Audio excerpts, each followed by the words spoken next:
All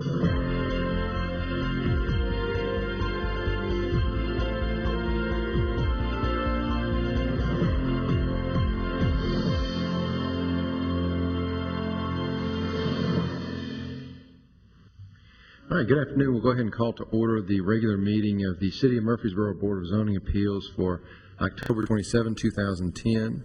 Our first item on the agenda is the consideration of minutes for the regular meeting on September 22, 2010. Those minutes are included with the agenda materials. Are there any changes to those minutes? If not, those minutes will stand approved as presented. First item under new business is a variance request. It's application Z10054 by Mr. David Caius of Caius and Rogers Properties, requesting a 15-foot variance of the minimum required 30-foot front setback for principal structures in an office general district residential zone, and this is for property located at 503 North Maple Street. I am a partner in that partnership, so this is my application. I have an obvious conflict, and for that reason, we'll at this time turn the meeting over to our Vice Chairman, Mr. Davis Young, and I'm going to excuse myself from that. Okay.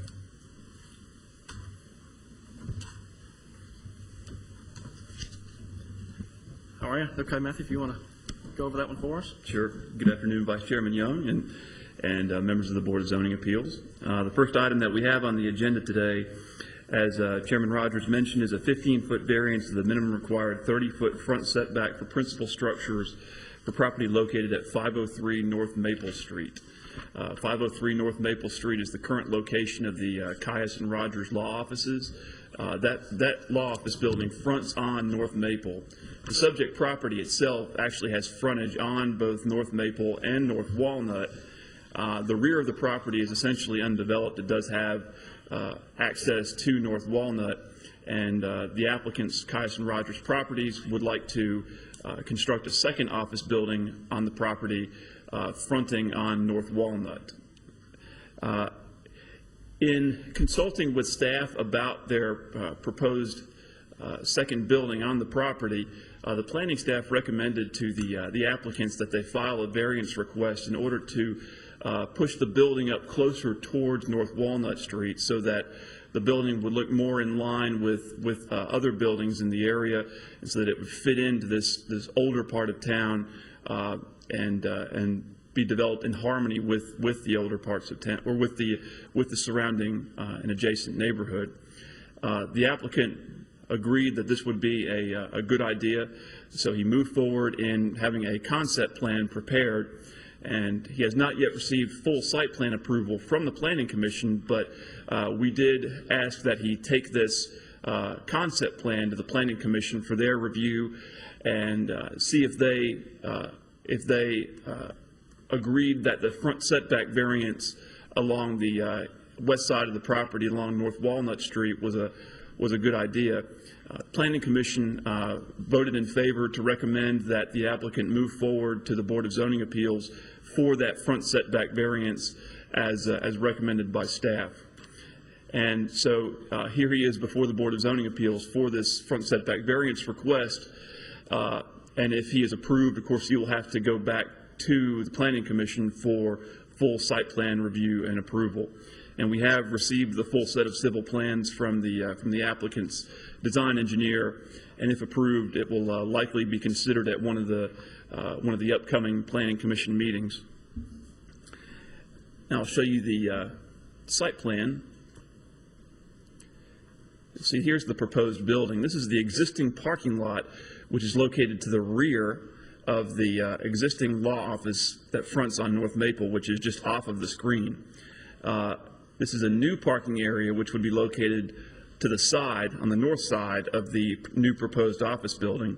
And here is the proposed office building. Now, the main front wall of the office building would be located approximately 20 or 21 feet off of the front property line, but there is a porch that protrudes out an additional 5 or 6 feet. So they're actually requesting that the very front of the porch be located at 15 feet off of the front property line along Walnut, which would require a 15-foot front setback variance. To demonstrate the type of building that they are looking to build, they're looking to build something that is compatible with the surrounding area architecturally.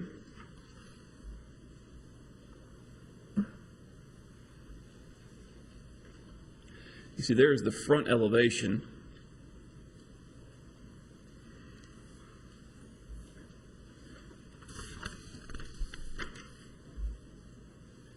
This would be the right elevation facing south towards the Murfreesboro Housing Authority. You can see the front setback variance would actually be to the very front of the porch.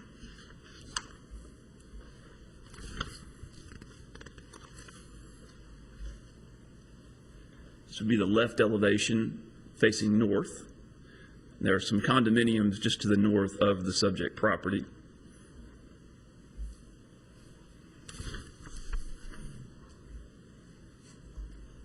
And this would be the rear elevation as it faces the existing law office building.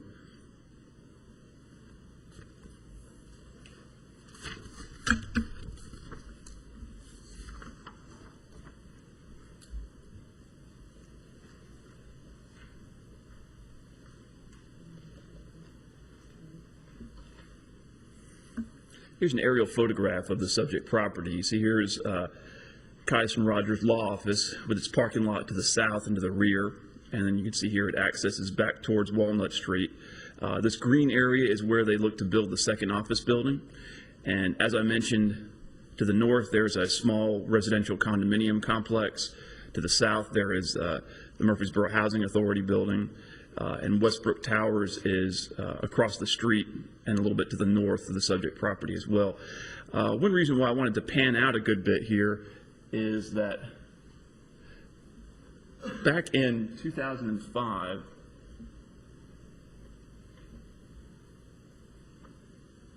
there was a similar setback variance request for the property here located at the northeast corner of Chestnut and North Maple. A setback variance was approved there.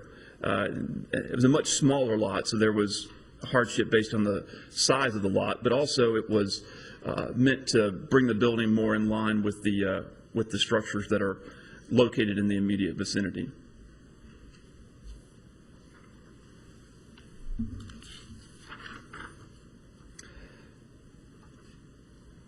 Staff believes that the subject lot is a good candidate for a front setback variance, which is why it urges the developer to make application. In addition, the request is generally consistent with the recommendations of the Manny Avenue Comprehensive Plan. With regards to this particular portion of the plan study area, which is called the Downtown Expansion District, it actually recommends buildings be constructed up to the front property lines. So the applicant is not quite requesting what the plan actually recommends. He's actually scaling that back, and the 15 feet is more in line with the actual surrounding area than bringing it up to that front property line.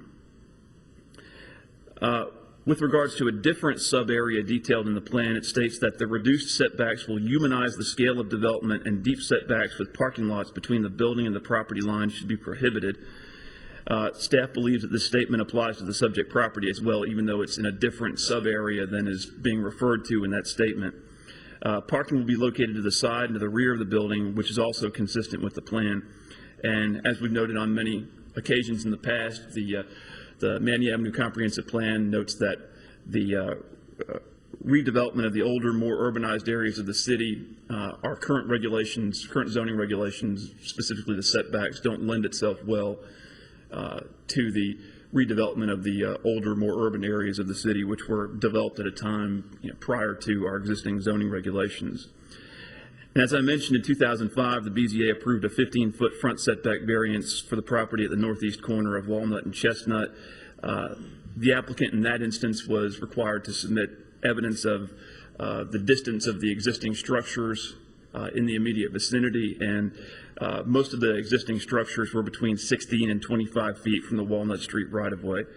So the current request is consistent with the existing structures in the area. If the board approves this request, staff recommends the following conditions. A surveyor must help lay out the footing of the structure, and a surveyor's certification must be provided that the structure is compliant with the actions of the board as well as all other setback requirements. And number two, the proposed development must receive final site plan approval from the Planning Commission. And before we open up the public hearing, I do have several photographs to show you.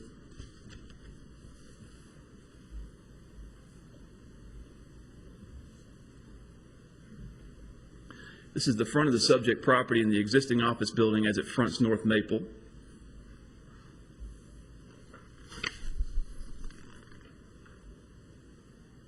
This is looking from the existing building back towards North Walnut.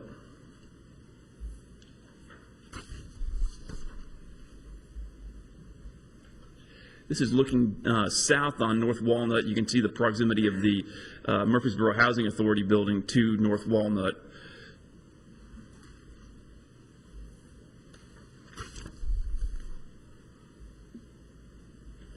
This gives you some perspective of the houses across North Walnut and how close they are to the front property line.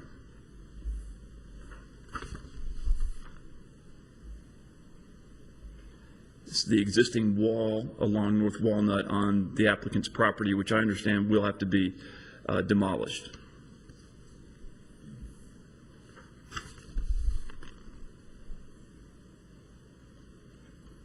And this is looking to the north on North Walnut, on the same side of the street as the applicant's property. And finally, this is the property at the corner of Chestnut and Walnut that I alluded to earlier, in which a variance was approved in 2005. As I mentioned, I'll be happy to answer any questions that the board has before or after the public hearing. Any questions for Matthew at this point? Don't hear any.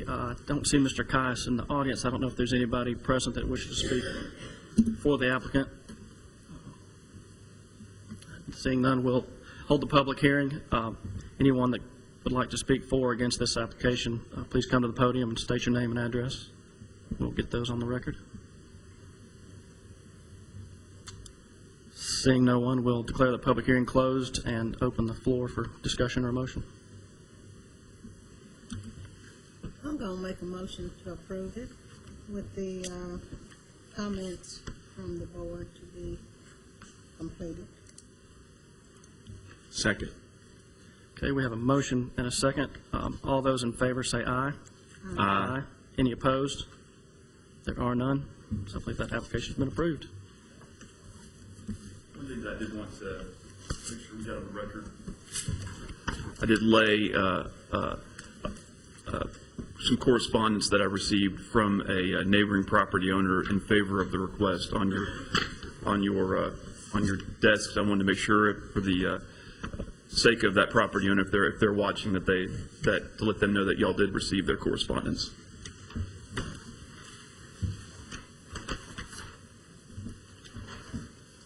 All right. Thank you, Mr. Young. We'll keep going here. Continuing under new business, we have application Z10055 by Mr. and Mrs. David and Julie Becker, requesting the following variances in a residential duplex zone for property located at 112 South Manny Avenue. First variance is a 3-foot variance of the minimum required 30-foot front setback for an accessory structure, which would be a proposed detached garage. Second variance is to the requirement that an accessory structure, the detached garage, must be located no closer to the front lot line than 10 feet behind the front of the principal structure on the same lot. The third variance is a 3.2-foot variance of the minimum required 30-foot front setback for an accessory structure, which is an existing greenhouse. And finally, the fourth variance to the requirement that an accessory structure, the existing greenhouse, must be located no closer to the front lot line than 10 feet behind the front of the principal structure on the same lot. All right, Mr. Blum, if you'd review that application for us, please. Thank you, Chairman Rogers, and good afternoon, Chairman Rogers, since I didn't get to say that earlier. The second item that we have are a number of variances, two that were initially requested by the applicants and two that were brought up after the fact. The applicants reside in the old Burn Roberts Inn on East Main Street, and they own a duplex just to the south of the subject property at 112 South Manny. They came to me about a month ago wanting to construct a detached garage for their tenants on the property at 112 South Manny Avenue. When I told them what the setbacks were, they decided that they wanted to go ahead and apply for a variance because they were very, very limited as to where they could actually physically locate the proposed detached garage. Now, I'll show you a survey that they had completed. Here's the existing duplex. And as you can see, that it is what fronts on South Manny and East Vine Street, and it is approximately 52 feet off of the front property line along East Vine Street. Now, our zoning ordinance says that detached accessory structures that are greater than 5 feet from the principal structure can be located no closer than 10 feet behind the front of the principal structure as it faces that front lot line. So with that being said, the proposed detached garage could only actually be located in this area back here because it could not be any closer to Vine Street than 10 feet behind that side of the house that faces Vine Street.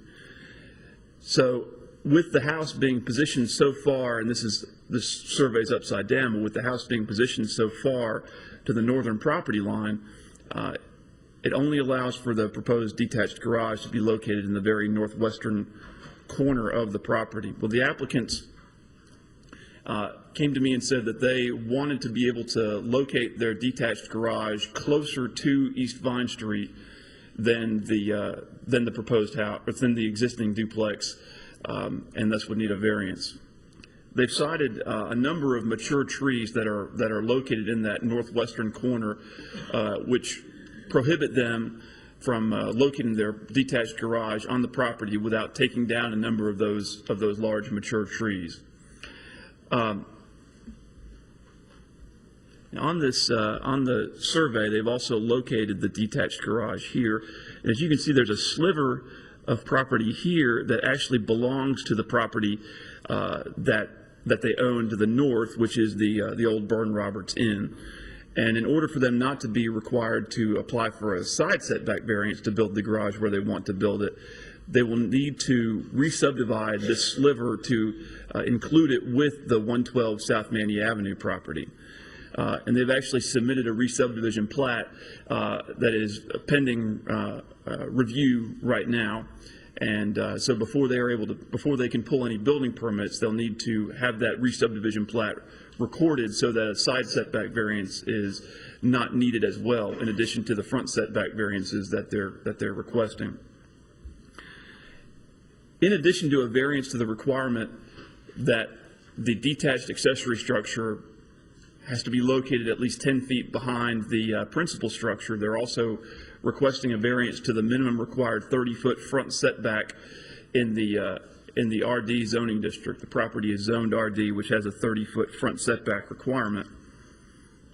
The detached garage will actually be located 3 feet into that setback, so they're requesting a 3-foot variance so that that detached garage can be 27 feet away from the property line along East Vine Street. The garage itself will be 741 square feet, and it'll be a 3-car garage, and it will appear as a 2-car garage from East Vine Street, but it will actually have, there'll be 2 cars that will be able to stack, one to the rear of the other, and there will be a garage door facing the north side and a double garage door facing East Vine Street. And I'll show you some illustrations in a second that will help you to visualize that.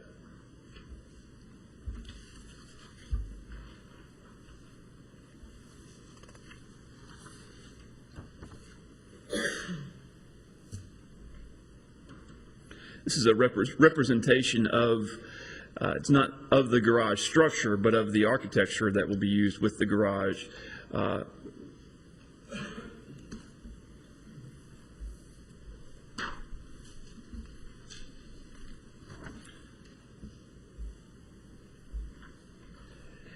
This is more of a representation of the size and shape of the structure. Double garage door here, and it will be two-car depth here to where there's an additional garage door to the north of the structure.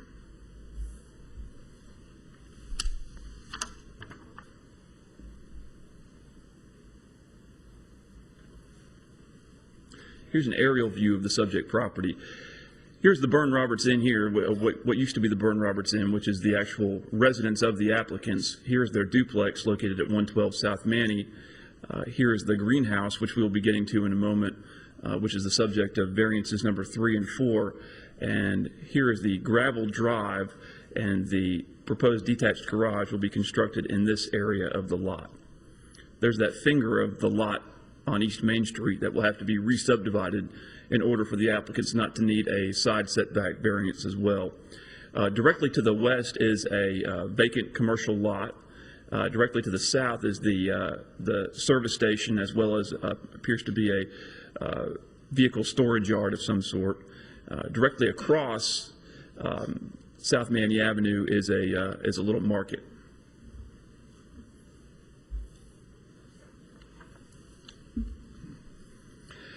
Now, in visiting the subject property, I noticed when I went out there that the existing greenhouse that was permitted in October of 2004, just by eyeballing it, did not appear to meet the required 30-foot front setback in the RD zoning district. And the applicants had that permitted back in 2004, so they went through the right channels. But when they actually erected it, they did not. They mismeasured, and as a result, for the last 6 years, that structure has not been conforming to that 30-foot minimum front setback requirement.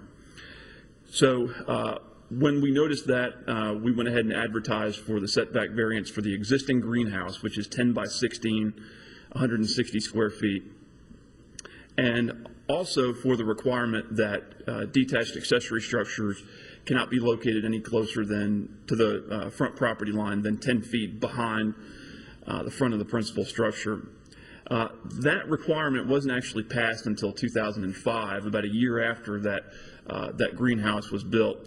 In discussing that with our legal department, whether or not we would need to include a variance to that requirement, even though it wasn't in effect at the time that the structure was permitted and erected, we decided to take a belts and suspenders approach. I see Mr. Young laughing already, because it's difficult to determine whether or not because the structure was never properly placed according to its permit, whether or not it has any grandfathered rights to not have to comply with that provision that was adopted afterwards. So we're just being doubly thorough in advertising that variance as well.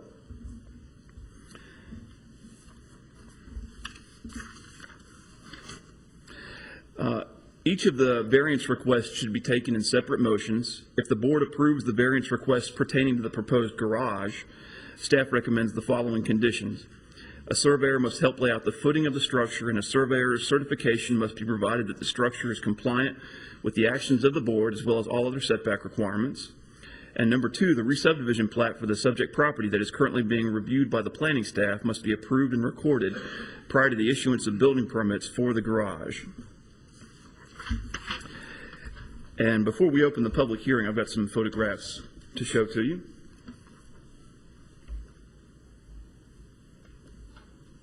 This is a shot of the existing greenhouse that's currently in violation from the gravel driveway. Now, the greenhouse and the proposed detached garage will be located very close to each other on the same plane if you were to be looking down East Vine Street.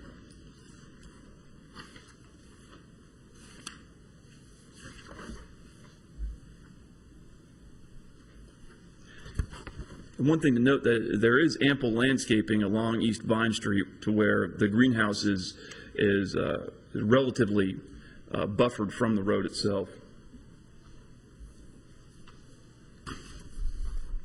And this kind of illustrates that fact. See, the greenhouse is taken from across Vine Street.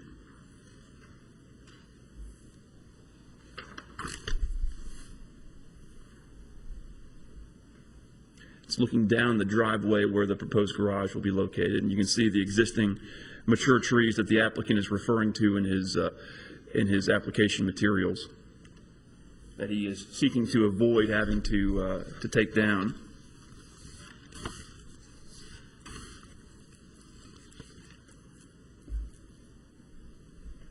And it's looking back out towards Vine Street, where the garage would be located, around where the Malibu is.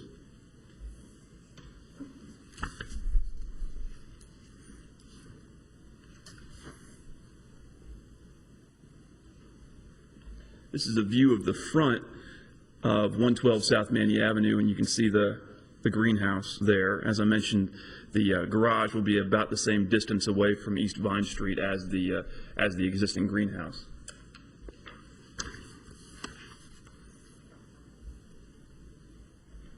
And it's kind of a similar view. It's just sliding a little bit further to the south.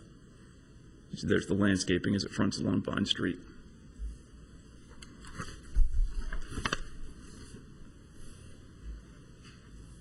And that's the view across Vine Street from the subject property. And with that being said, I'll be happy to answer any questions. As I mentioned, these do need to be taken in separate motions. Mr. and Mrs. Becker are both here if you have any questions for them as well. All right, thank you, Mr. Blomley. Questions for Mr. Blomley?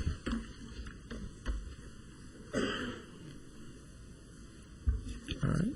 Mr. and Ms. Becker, anything you all would like to add to the application?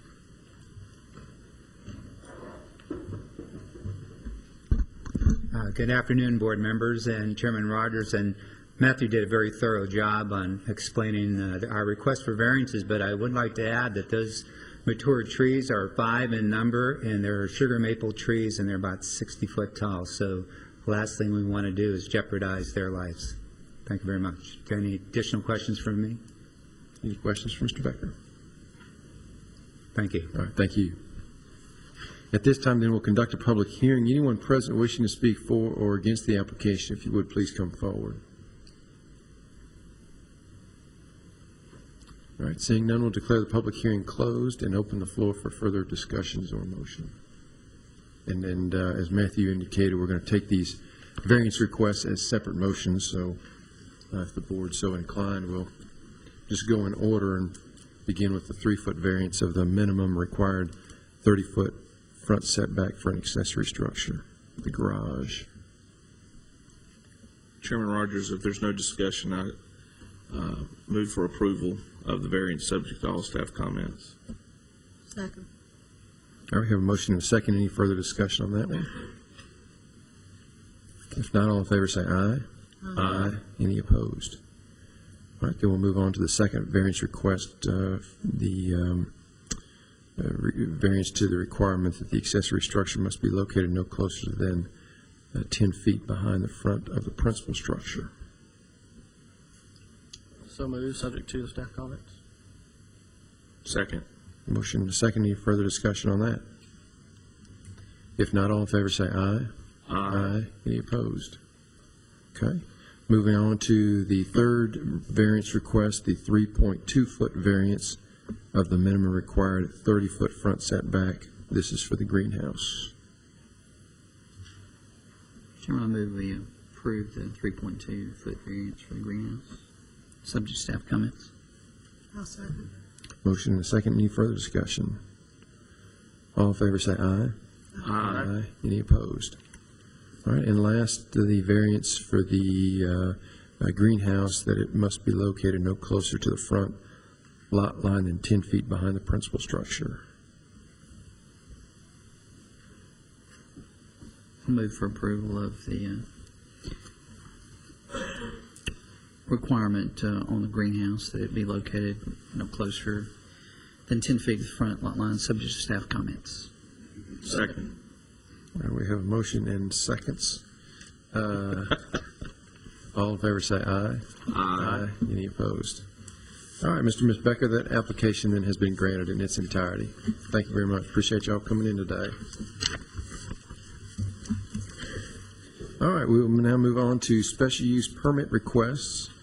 First item there we have is application Z10056 by Ms. Mary Lauper and she is requesting a special use permit in order to conduct a home occupation and massage therapy at her residence located at 1435 Avon Road. And this property is located in a residential, single-family RS-10 zone. Mr. Blomley, if you'd review that application for us, please. Yes, sir. Thank you, Chairman Rogers. The property, as you mentioned, is located at 1435 Avon Road, which is along the south side of Avon Road, just to the east of Battleground Drive, which is several blocks north of West Northfield Boulevard. There's currently a single-family residence on the subject property.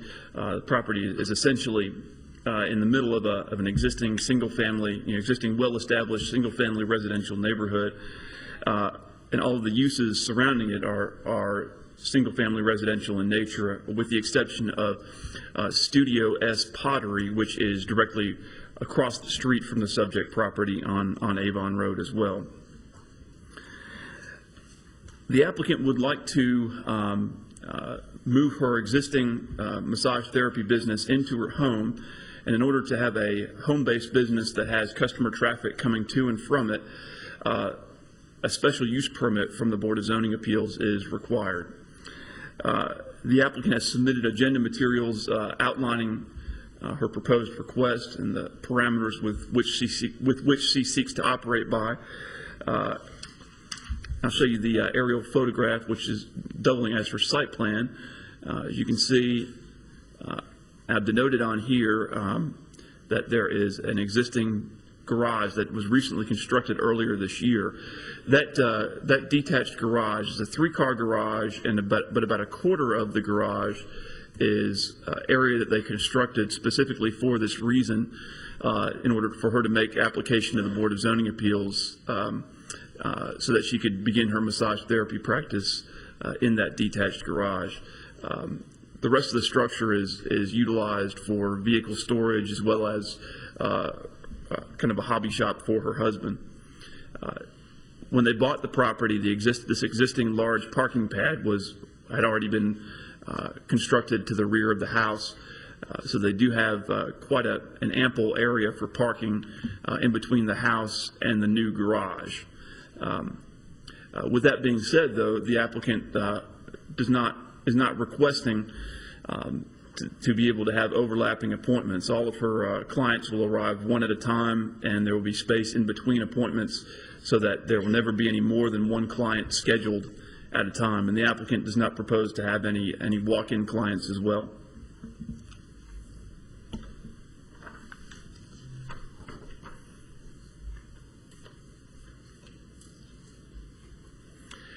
As I mentioned, the applicant intends to use approximately 1/4 of an existing garage that was constructed on the property earlier this year. You can see there are the three-car bays, and then the 1/4 of the garage, which is proposed to be used for the massage therapy business.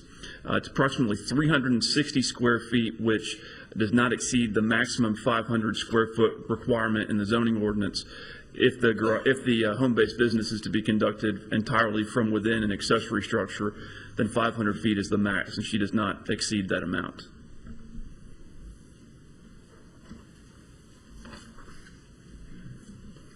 Now, I'll show you some photographs.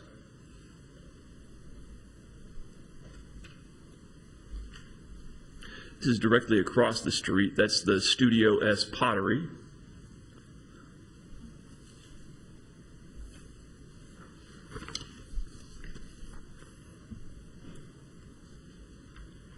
This is looking down, or I should say looking east on Avon from the applicant's front yard. There's the next door neighbor's property, Mrs. Warren. And I will note that there's a handwritten letter on your tables from the next door neighbor, Mrs. Warren. She has, and I put those out in front of you. She wanted to write that letter so that to voice her support of the applicant's request.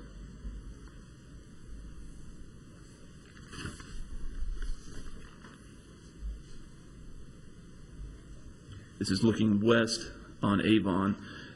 This is the subject property is actually the second from the corner.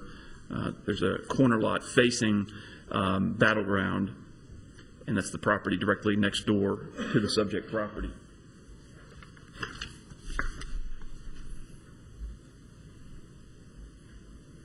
This is the detached garage that was constructed at the rear of the property. There's the 3-bay garage that her husband uses for his vehicles and for his hobbies, and this is the area where Mrs. Lauper, the applicant, would like to have for her home-based business. As you can see, based on the parking pad, there's ample room for the vehicular traffic that will be coming in and out.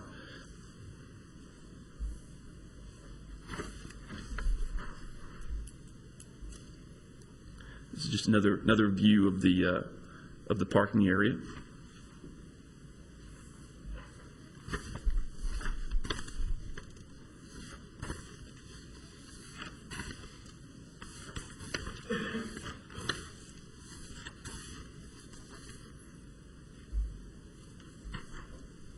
And this is the front of the applicant's residence.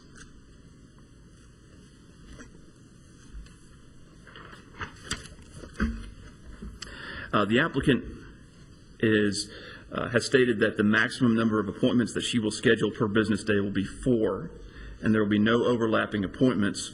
Her hours of operation will be Monday through Thursday, 8:30 to 6 p.m., and Friday, 8:30 to noon. The applicant is not proposing to have any outside employees, nor is she proposing any type of signage on the exterior of either her house or the detached garage. And as I mentioned, her clients will visit by appointment only. If the board approves this request, staff recommends the following conditions. There should be no overlapping appointments. All appointments shall end no later than 6 p.m., and there should be a maximum of 4 appointments per business day. All just reinforcing the parameters that the applicant has indicated in her materials. If you have any questions either before or after the public hearing, I'll be happy to answer them. And Mrs. Lauper is here if you have any questions for her as well. All right, thank you, Mr. Blomley. Questions for Mr. Blomley?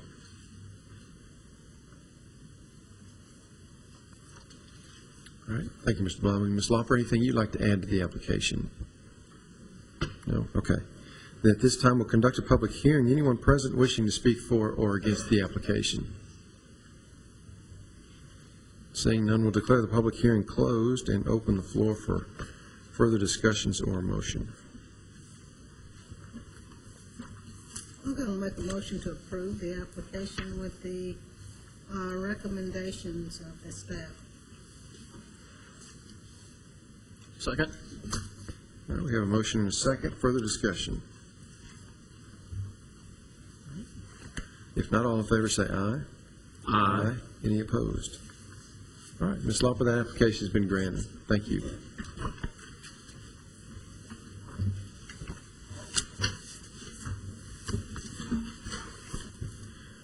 All right, we will move on now to application Z10057 by Mr. Hermelio Tapia, requesting a special use permit in order to operate a temporary outdoor vending establishment, food sales, in a commercial local zone, and this is for property located at 1415 Greenland Drive. Mr. Blomley. Thank you, Chairman Rogers. The subject property is located, as you mentioned, at 1415 Greenland Drive, which is the northwest corner of Greenland and Old Las Casas. It's the location of an existing Quick-Sack market and gas station. The site has never been approved for temporary vending in the past, so this is the first application that we've had for the subject property. The applicant proposes a temporary outdoor food sales site to be located on the west side of the building, directly in front of the dumpster. And there's the area. The applicant's trailer is 8 by 18, and there is the existing dumpster on the west side of the building. The applicant has indicated that he has spoken with the owner of the Quick-Sack, and that the dumpster is serviced on Tuesdays, and he only proposes to be in operation on Thursdays, Fridays, and Saturdays, so that will not conflict. The ability to provide service to that dumpster will not conflict with the applicant's hours and days of operation. Just to the west of the subject property is actually the location of a new subway that is going to be under construction very soon, and a little bit further to the west is the location of Textbook Brokers, which is on the corner of Greenland and Gunderson, I believe. The property to the north is currently undeveloped. It's a vacant lot. As I mentioned, the applicant would like to operate Thursdays, Fridays, and Saturdays, and his first proposed day of operation will be November 4th of this year, and his final day of operation will be on April 14th of 2011. You'll notice that there were some adjustments made to the calendar that he submitted after counting the days that he had initially submitted. It was slightly over the maximum 70 days that he can be approved for, or that a temporary vending operation can be approved for. So we contacted the applicant, and those days were revised accordingly. The applicant's proposed hours of operation on those 3 days of the week, Thursdays, Fridays, and Saturdays, will be from 10 a.m. until 10 p.m. As I mentioned, the business will be conducted outdoors in an 8x18 trailer, which will be removed from the premises at the end of each business day. And we did have a call from a concerned neighboring property owner about whether or not the applicant would be preparing the food on site and how he would be disposing of his waste and of his wastewater. And the applicant indicated to me that he will actually be preparing his food at his existing restaurant, which is located on Bradyville Pike, and the food will be brought in already prepared to the trailer here on Greenland Drive, and that his trailer does have a water tank, and that water tank will actually be emptied out at the end of each business day in the grease trap in his existing restaurant. So the wastewater will not be emptied out on the premises at 1415 Greenland Drive. Now, with regards to the solid waste, the applicant has secured permission from the existing Kwiksak to be able to use the existing dumpster, which is directly adjacent to the proposed trailer. And in addition, he has also secured permission from the business owner to use their restroom, and their restroom will be available during the applicant's hours of operation. And I should have mentioned this at the very beginning. Of course, he has secured permission from the property owner who is out of Florida in order to be able to lease space on this property for his vending operation. Mr. Tapia anticipates that a number of his customers will be on foot. So the existing parking lot at the Kwiksak has 14 marked parking spaces. His trailer will not be taking up one of those spaces, since it will be in the drive in front of the dumpster. And he anticipates no more than 3 parking spaces being taken up by customers, which means that he will not exceed the maximum 25% parking requirement for the existing business. In addition, there is a fire hydrant located directly across Old Lascassas Road, and the proposed location the proposed trailer location is within the 500-foot radius of that fire hydrant, as it's required to be. One thing that I did want to mention, Mr. Tapia, the location did pass its initial zoning inspection. It failed its initial property maintenance inspection due to I believe some trash that was on the grounds at the Kwiksak, and Mr. Tapia has informed me that he did clean up the trash that was outside of that building, but he did neglect to call Mr. Kapavic, our property maintenance inspector, and so I would just ask that a third condition, and that any approval be made subject to the site passing its property maintenance inspection prior to him beginning operation. And the other 2 recommended conditions of approval are, number 1, that the trailer must pass an electrical safety inspection prior to beginning operation. And in order to obtain the inspection, an electrical permit must be obtained from the Building and Codes Department. And number 2, the time period of operation will be from November 4th, 2010 till April 14th, 2011. And now, before we open the public hearing, I've got some photographs of the site to show you.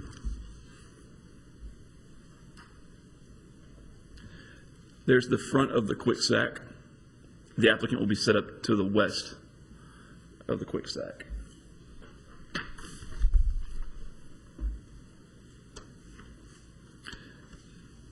There's the Kwikset dumpster. The trailer will be here in this location, directly in front of that dumpster.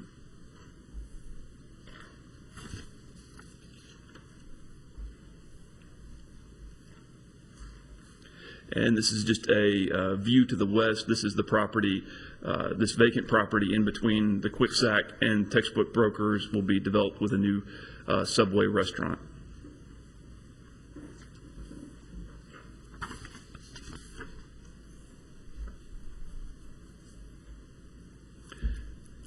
This is a view of the east side of the building.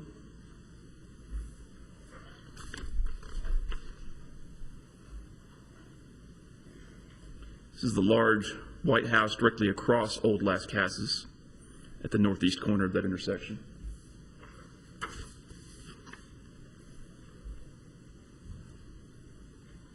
This is the property directly to the rear of the subject property. As you can see, it's undeveloped.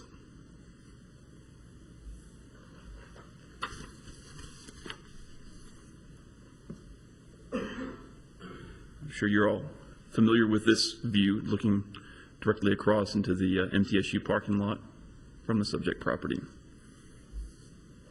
Mr. Tapia is here if you have any questions for him, and I'll also be available for questions before or after the public hearing. All right, thank you, Mr. Blomley. Questions for Mr. Blomley? I have one. Yes, ma'am. Chairman Rogers. Is this the type of trailer that we used to require to be moved at night, or is that something different? Yes, ma'am. This is any kind of trailer or vehicle that's brought in for a temporary vending establishment. Our zoning ordinance was amended to that it be required to be removed at the end of each business day, and the applicant will be removing it at the end of each business day and taking it back to his restaurant on Bradyville Pike. And also, there will be no tables and chairs on site, and the applicant's aware that it needs to be a pickup and carry-out operation and not an outdoor restaurant there.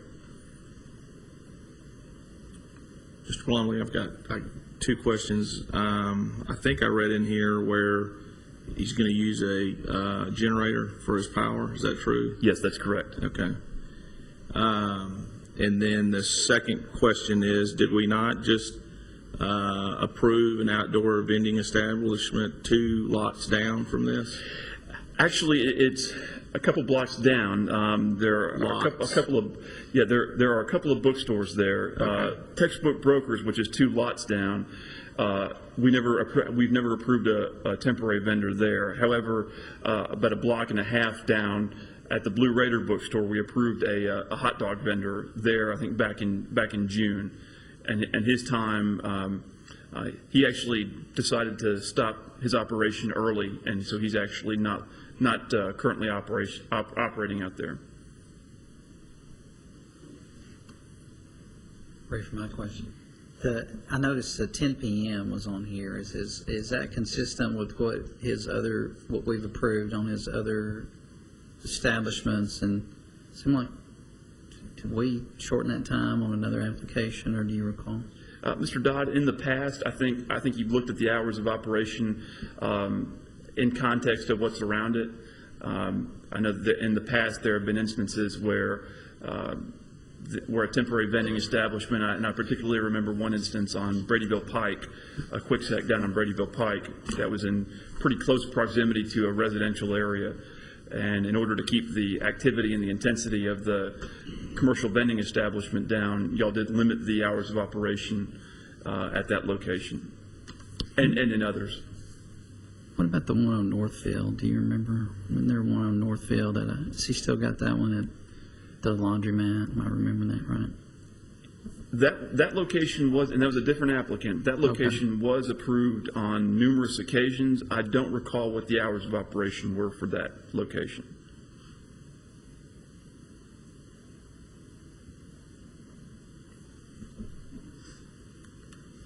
Mr. Blomley, you showed us a picture. This is completely irrelevant, I guess, to Mr. Tapia's application, but you showed us a picture of that neighboring lot where the subway is going to be built.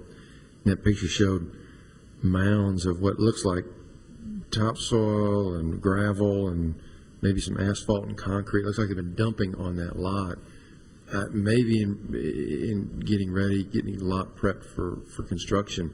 Have any idea when construction is going to start? How long the loads are going to be on that lot? I don't know.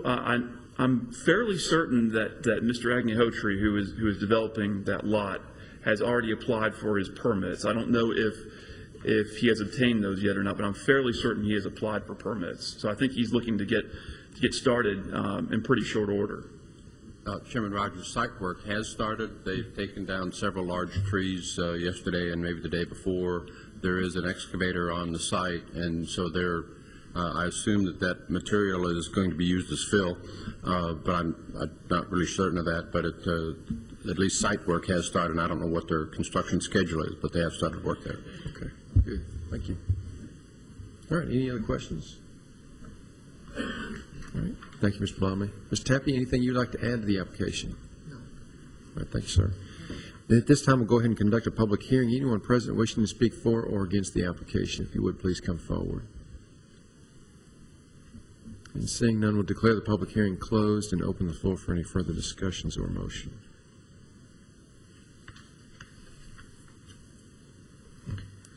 Mr. Chairman, my reason for my question is because we had talked about time a lot on these in the past. It seemed to me, or it seemed like I'd recalled that, but obviously this is, more business-oriented surrounding. I think the residential that's close is probably apartments where college kids are living for the most part. So just for the sake of commenting on that, I mean, I don't know that 10 p.m. is necessarily a problem to me on this application, but I just thought we might mention why we kind of picked other ones and not necessarily this one. At least I don't necessarily see 10 p.m. as a problem, but I know that we'd stopped others earlier.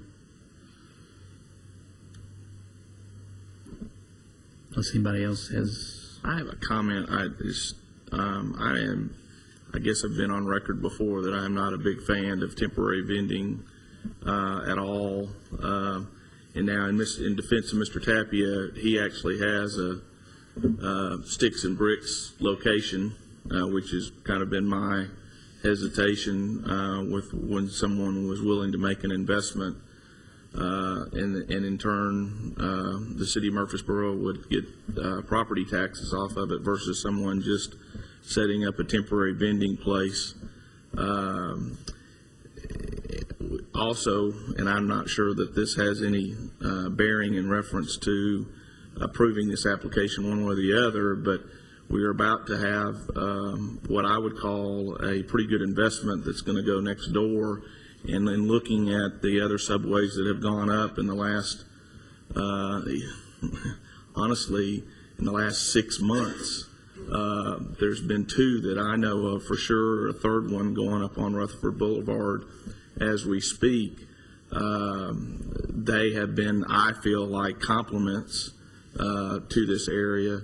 And I just don't feel like that this temporary vending would be a compliment to the area, nor would it be a compliment to this new development. Again, I'm not sure that it has bearing on whether we approve it or not, but on face, I am not for this temporary vending establishment.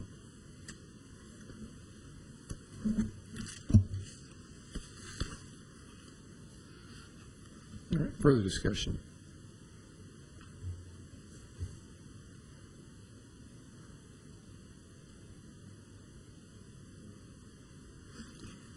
No other discussion. I'll make a motion to approve the application subject to the staff comments and including the property maintenance inspection that Matthew alluded to. Second. All right, we have a motion and a second. Any further discussion? If not, all in favor say aye. Aye. Any opposed? Aye.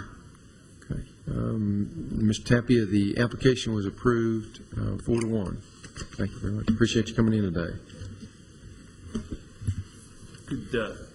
Chairman Rogers, I thought was it C2 Halliburton? You want to do a vote? Could we get a clarification on the vote on that, just so we can make sure You said 4-1. I couldn't tell if it was 4-1 or 3-2. Okay, you want to do a roll call vote? Okay.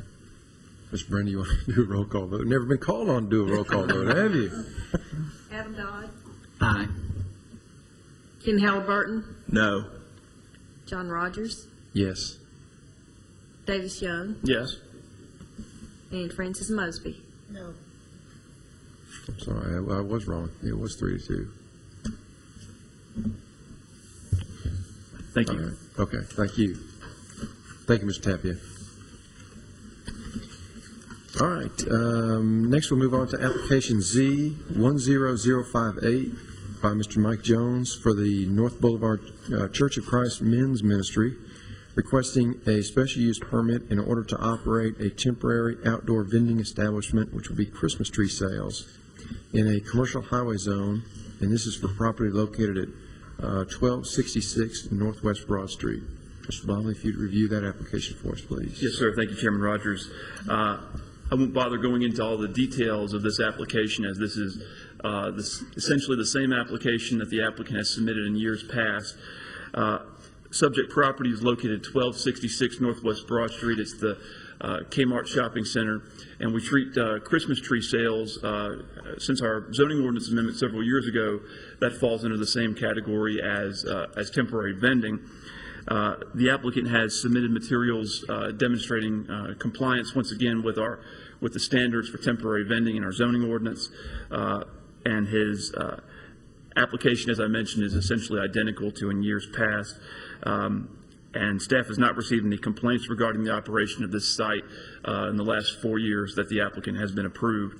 The applicant seeks to be approved to sell Christmas trees from November 26th until December 18th, which is in the time allowed by the zoning ordinance.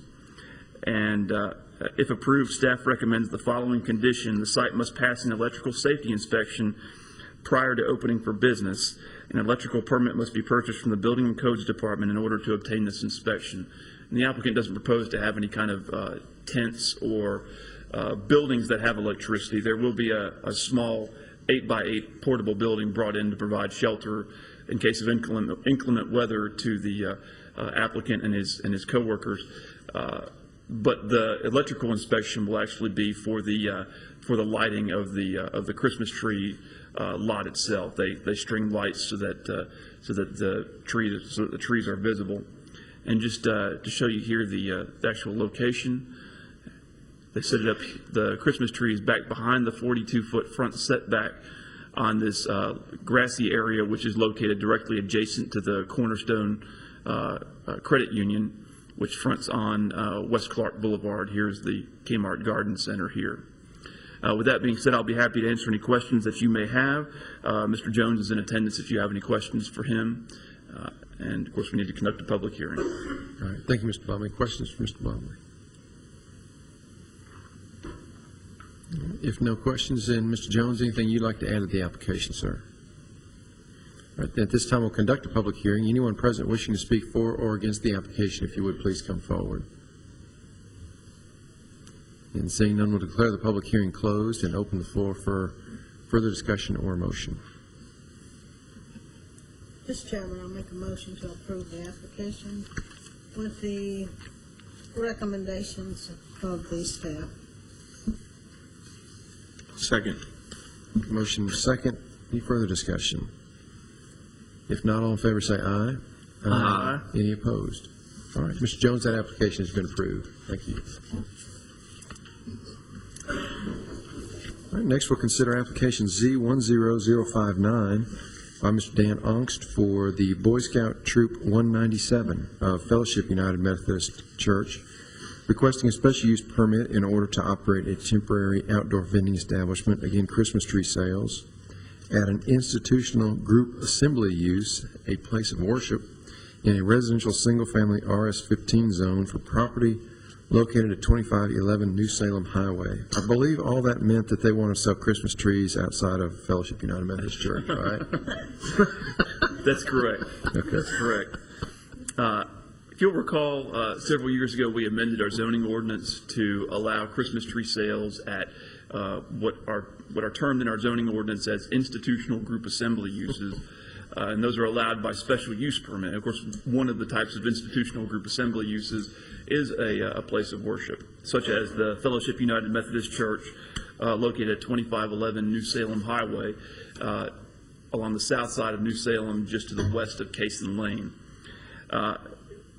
The applicant has made, has filed this application for the past 2 years since we amended our zoning ordinance to allow this. And this year's application, much like the previous item on the agenda, is essentially the same as in years past. To my knowledge, with the exception of maybe some issues with signage, there have been no complaints over the last several years since the applicant has been setting up at this location. And as I mentioned, he's looking to do essentially the exact same thing as he has done in years past. As I mentioned, he's approved in 2008 and 2009. He would like to be approved beginning on November 26th, and the sales period would last until December 22nd, which, just like the last application, falls within the time allowed by our zoning ordinance. The applicant does not propose any structures except for a couple of small pop-up tents, which will not require any type of tent permit. And I'll show you the aerial photo. Here's the church building itself. And the last several years, the applicant has set up in this area of the parking lot. There's New Salem Highway, and that's Salem Creek Boulevard here. And that was their parking lot addition along the east side of the lot. The applicant has consistently set up in this area in years past, and he's looking to do the exact same thing. If the board approves this application, staff recommends the following conditions. Much like the last application, the site must pass an electrical safety inspection. And number 2, the tents must meet all minimum building setback requirements for the RS-15 zoning district, and strike the requirement that the tent permit must be obtained for the tent. That was a cutting and pasting error from last year. I apologize for that. With that being said, I'll be happy to answer any questions that you may have, and Mr. Ongst is in the audience today if you have any questions for him as well. All right, thank you, Mr. Blomley. Questions for Mr. Blomley?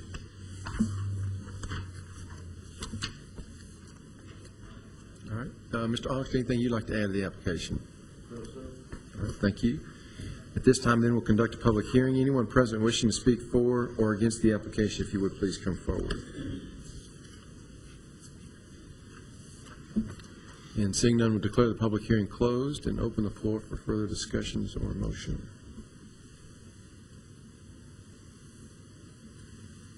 There's no discussion. I will make a motion that we approve, subject to staff comments. Second. All right, motion and a second. Matthew, on staff comments, you said we strike, what was the cutting and pasting error? The Tent permit. Yeah, the second half was the second half of comment number 2. And a tent permit must be obtained for the tents? Yes. Okay, so we're not considering that as part of this motion?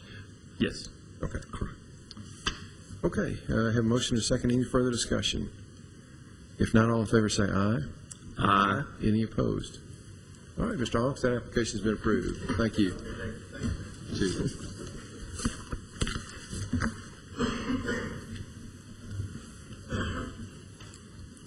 We will now move on to sign variance requests, and the first item to be considered there is application S10060 by Mr. Buddy Follis for Sign Masters Company for the Agnet Hop Tree Group, requesting a variance from section 25 1/4, 24A22 of the City of Murfreesboro sign ordinance, which prohibits a sign placed in or over a public utility or drainage easement. And this is for property located at 2975 South Rutherford Boulevard. And Ms. Kerr, if you'd review that application for us, please. Thank you, Chairman Rogers. Members of the board, the applicant, Mr. Buddy Follis, representing the Agnet Hop Tree Group, is requesting a variance from section 25 1/4, 24A22 of the City of Murfreesboro sign ordinance, which prohibits a foundation or sign placed in or over a public utility easement or drainage easement without the consent of the easement holder and the Board of Zoning Appeals. The sign location proposed at 1975 South Rutherford is within a commercial highway zone. The applicant is requesting permission to erect one internally illuminated ground sign with 90 square foot of display area and an overall height of 19 feet 6 inches. The sign will be located within an existing 30-foot CUD easement and a drainage detention easement. The agreement for a sign in the City of Murfreesboro easement has been signed by the Director of Building and Codes and the City Engineer. Also, an agreement for a sign installation in Consolidated Utility District's waterline easement has been signed by CUD. Due to the sensitivity of the placement of the sign, staff does require that the sign be field located by a State of Tennessee registered engineer or surveyor, and that the certificate of sign placement be given to building codes prior to permit. The applicant will comply with all other setbacks and regulations. And I do not see Mr. Follis is in the audience to answer any questions. Thank you, Ms. Kerr. Questions for Ms. Kerr? All right. Mr. Follis, anything you'd like to add to the application? Any questions for Mr. Follis? All right, then at this time we'll conduct a public hearing. Anyone present wishing to speak for or against the application, if you would, please come forward. Seeing none, we'll declare the public hearing closed and open the floor for further discussions or motion. I'll make a motion that we approve the variance request subject to staff comments. We have a motion and a second. Further discussion? Not all in favor say aye. Aye. Any opposed? All right, Mr. Foss, that application has been approved. Thank you. We will next consider application S10061 by Mr. Manish Deva of Candlewood Suites for Druti Hospitality, LLC. They too are requesting a variance from section 25 1/4, 24A22 of the Murfreesboro sign ordinance, which prohibits a sign placed in or over a public utility or drainage easement. And this is for property located at 850 North Thompson Lane. The applicant is also requesting a variance from section 25 1/4, 26C5B1. It sounds like battleship, doesn't it? It's like my battleship.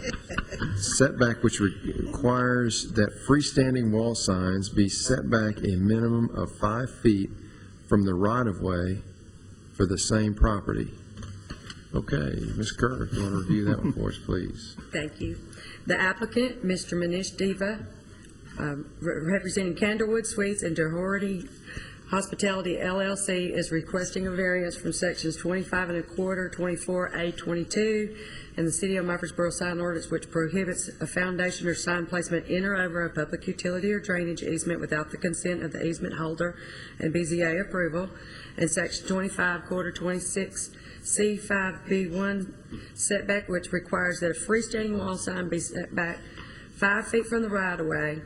Both requests require the BZA zoning BZA approval, and the proposed sign location for Candlewood Suites at 850 North Thompson Lane is located within a PCD and GDO2 overlay zone. The applicant is requesting permission to erect one push-through internally illuminated freestanding wall sign with 59 square feet display area and an overall height of 14 feet 6 inches. The sign will be located within a 40-foot water and sewer easement. The applicant will be required to encase the 16-inch water line with a 30-inch steel casing, 15 foot in length, to protect the water line in the event the sign is located on or near the water line. The applicant also requests that the sign be located within 1 foot of the right-of-way to avoid placement on the 16-inch water line. The steel casing required by the Murfreesboro Water and Sewer Department, the staff does request that casing, that the sign not sit on that casing. That casing is specifically to provide protection for for any damage that might occur to the sign, to the pipe itself. So they are asking for a 1 foot offset from that steel casing with the footing, and then that 1 foot offset also needs to have gravel placed inside of that as well. An agreement for a sign in a City of Murfreesboro easement has been signed by the Murfreesboro Water and Sewer Department and the Director of Building and Codes Department at this time. The setback that they are requiring is going to be 1 foot from the right-of-way. The applicant will comply with all other regulations. Generally, signs do have to be 5 feet from the right-of-way. This sign, like I said, is going to be 1 foot from the right-of-way due to the placement of the sign location. I do have a layout of that I'd like to show you.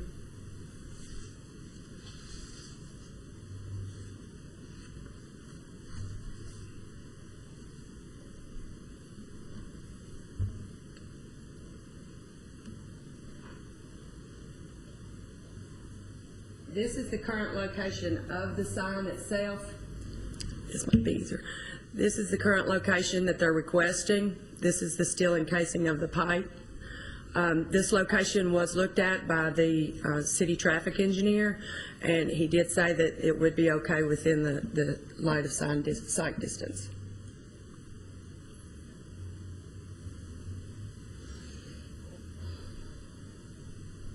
Okay. Thank you. Any question? Are you finished? I'm sorry. I'm sorry. Due to the complexity of the placement of the sign prior to permitting, the sign location should be field located and marked by a Tennessee surveyor engineer.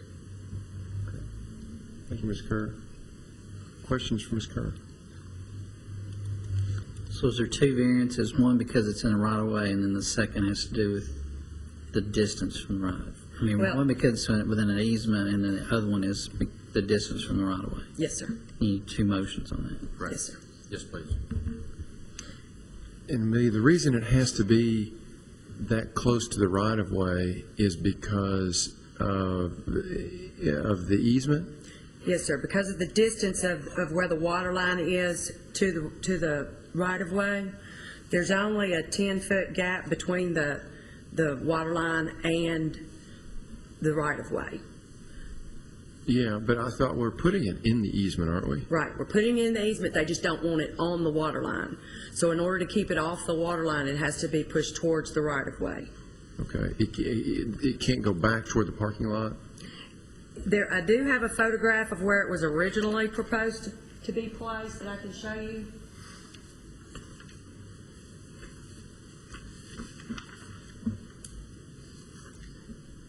Let's see. This is Thompson Lane here, and this sign location is actually back here. The applicant has requested to have the sign placed further towards the road due to landscaping that was required to put into the front yard.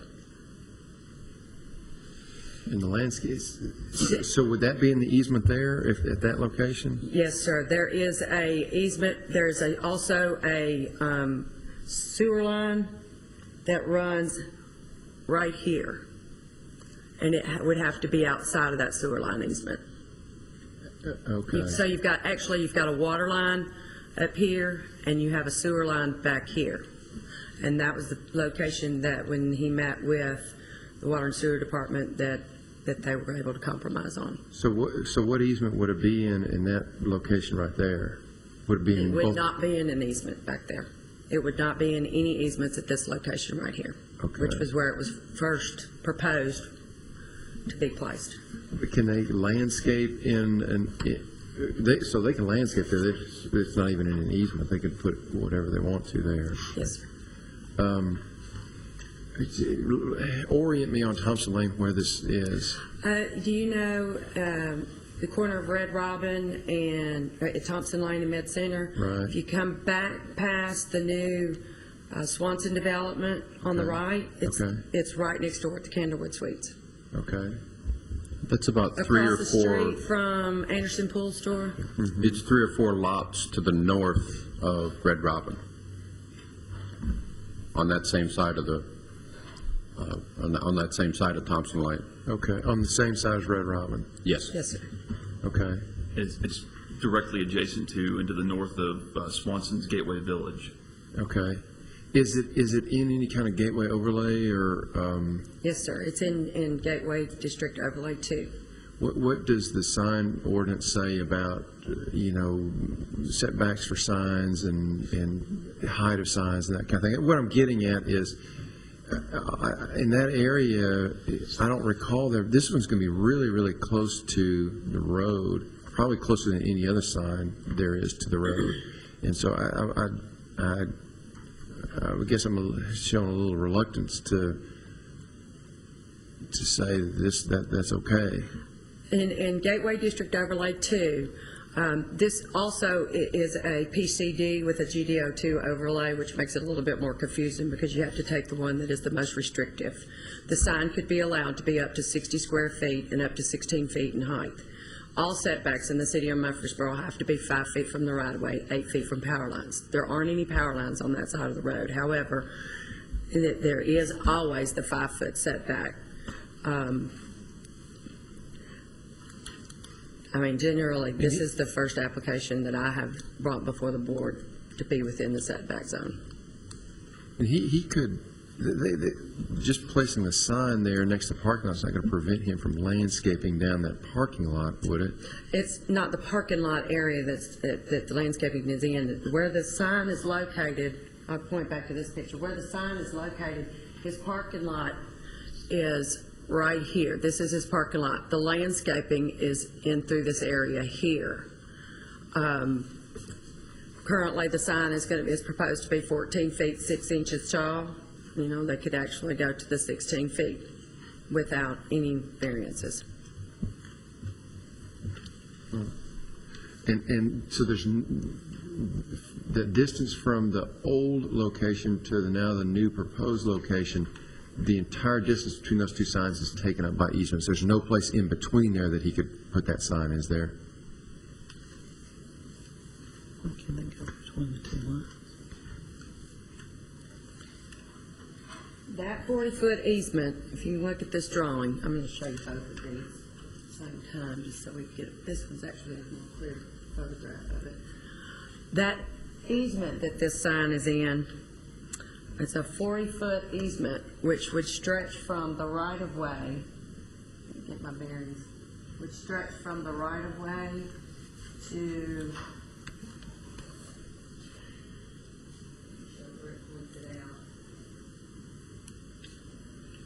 if you look on this right side over here, this right here points out your water line easement. Yeah, right here.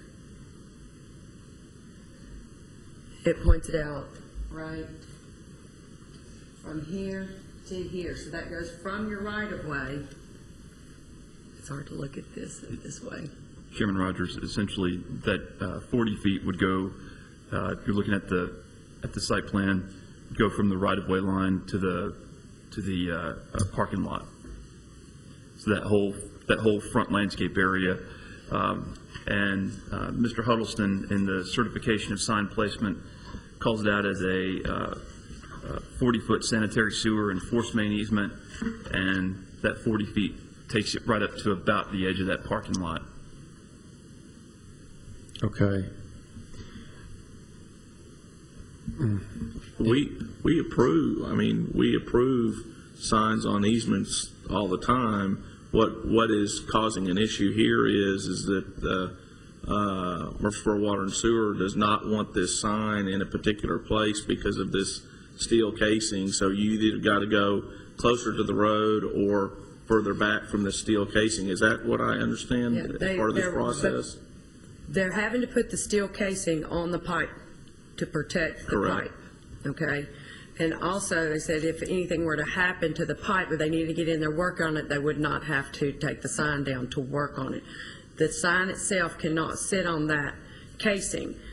The 5-foot wide footer that's supposed to be next to that, they do not want it placed on it. The sign is actually 10 feet wide, so it would overhang somewhat over it, but not the footer itself at this location.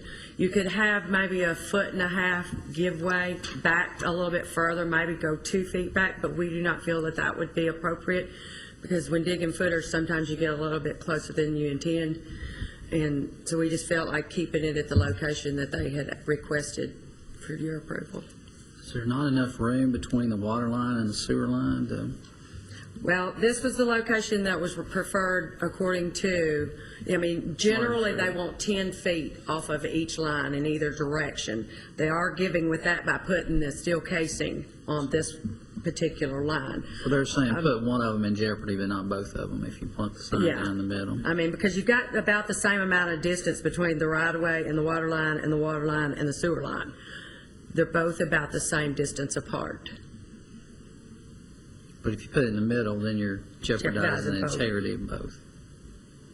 Well, what if you put it close to the parking lot, then you just, on the other side of the sewer line, closest to the parking lot, you're just jeopardizing the sewer line, right?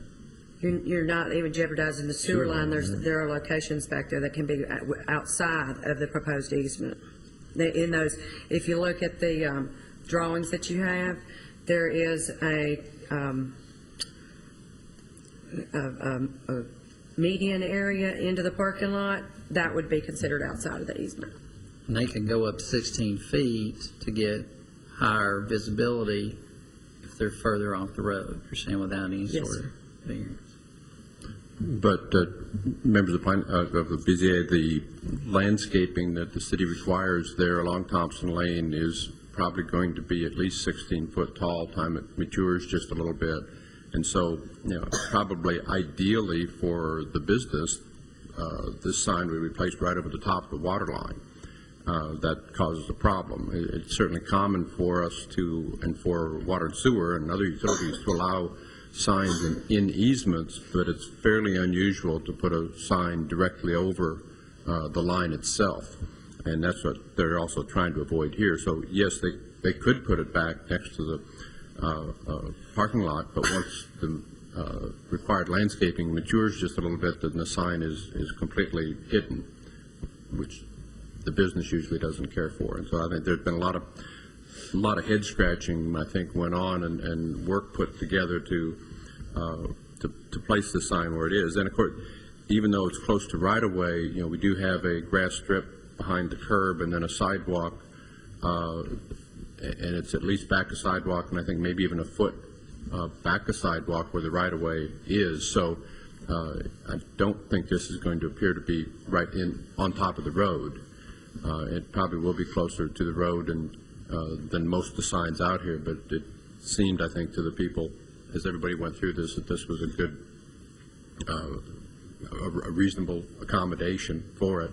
And again, as Ms. Kermit mentioned, Ram Balachandran, our traffic engineer, did look at this carefully to make sure that there was not a sight triangle issue that with the sign blocking visibility of people who were driving in and out of the parking lots here. And one thing that I wanted to point out, if you look at the sign elevation, as Ms. Kerr mentioned a moment ago, the sign is actually wider at the top than it is at the base. You see that it has the dimensions here of the width. It's a 10-foot wide sign at the top, but 6 feet 4.5 inches at the base. So while and Ms. Kerr can correct me if I'm wrong, but while the top of the sign would be approximately a foot from the right-of-way, the base of the sign would be about 3 feet away from the right-of-way. Approximately, my math serves me correct. But is that correct, Ms. Kerr? That is correct.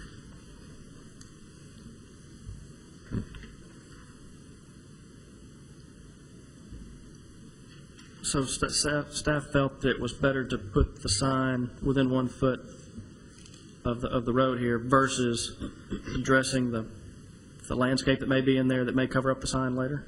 There's two ways to approach it, but this is going to be, a lot different than what other signs are up and down the road there.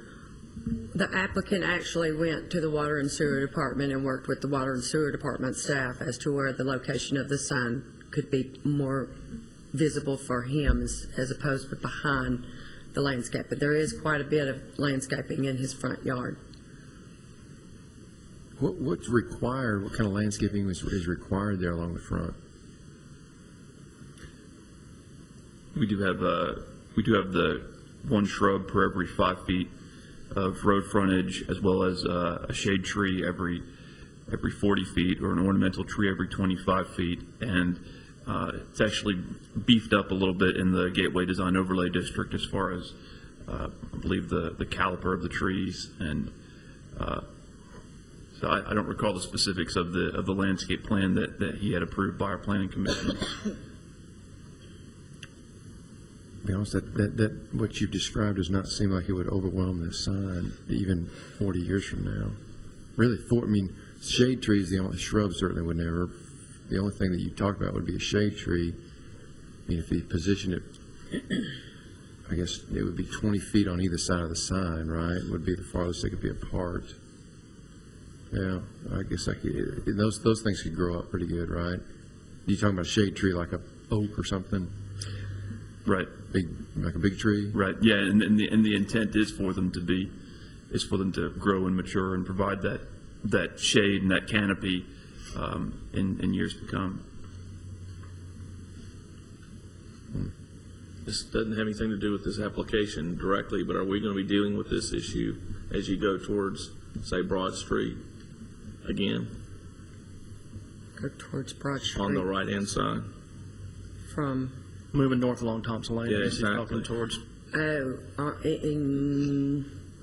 these lines run parallel down that roadway. I do know that, and I do know that there are others who are having issues with their sign placements at the front of that on Thompson Lane. Just seems if you go closer to the road, maybe you could either scale back the height of the sign because you're going to have more visibility, or at least the base being solid brick. I mean, I don't know. I mean, I guess our traffic expert says it's good, but that just seems to me to be a visibility issue.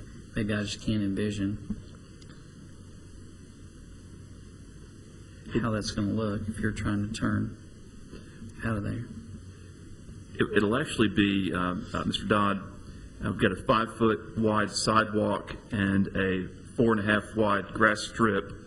I'm trying to recall if the bike lanes run through there as well, when Thompson Lane was redone earlier this year.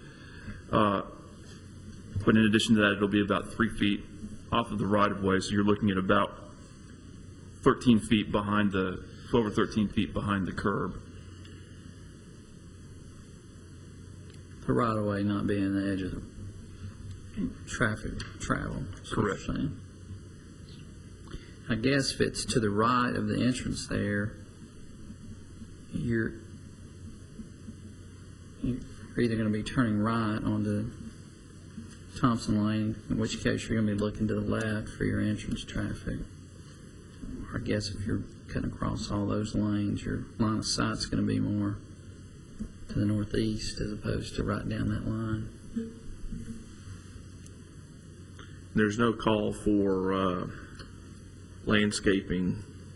I'm kind of looking or thinking about Medical Center Parkway, where you've got a tree. Please correct me if I'm wrong.